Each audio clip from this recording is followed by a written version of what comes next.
আসসালামু আলাইকুম। আশা করি সকল ভালো আছেন। আলহামদুলিল্লাহ আমি আপনাদের দোয়াতে ভালো আছি। এখানে আমি প্রতিদিনের মতো আজকেও সকাল সকাল হোটেলে চলে আসলাম কাজের জন্য।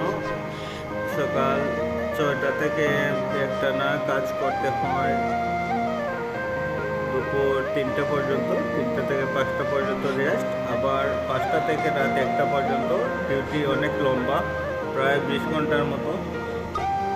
এটা হচ্ছে পাকিস্তানি হোটেল। এখানে বেতন দেয় আমাকে 1500 বা টাকায় কনভার্ট করলে যা হয় আর কি 50,000-50,000-এর মতো। তো প্রবাস অনেক বছর হয়ে গেছে। একটানা আমি কাজ করছি ফলের দোকানে 3 বছর, এবং কিছুদিন ধরে আমার জীবনে যেন এলোমেলো লেগে গেছে। কপিল এই সে অনেক কিছু ঝামেলা করতেছে আমার সাথে। তো এখন কি করবো ভেবে পাচ্ছি না। কপিল কল দিয়ে বলে যে আমার ভিসা ব্লক করে দেবে, এটা সেটা।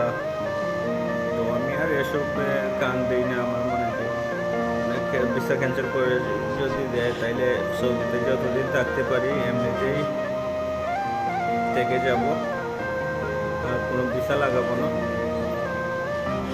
এখানে বেতন আমাকে দেয় 1500। তবে ডিউটি অনেক লম্বা। যে কোনো হোটেলেই হোক না কেন, কাজ কিন্তু হোটেলের কাজ কিন্তু অনেক লম্বাই হয়, এটা সবাই জানে। আমি এখানে অনেক কষ্ট হয় ভাই। আমি এখানে এই কিস এগুলা উঠাই। হোটেলে যে খাওয়ার পরে যে কাঁচরা মাছটা থাকে এগুলো আমি ডাস্টবিনে রাখি, তারপর এগুলো পরিষ্কার করে আবার রিটার্ন নিয়ে আসি সার্ভিস দেওয়ার জন্য। এই তো এভাবেই চলে প্রতিদিন আমার। আশা করি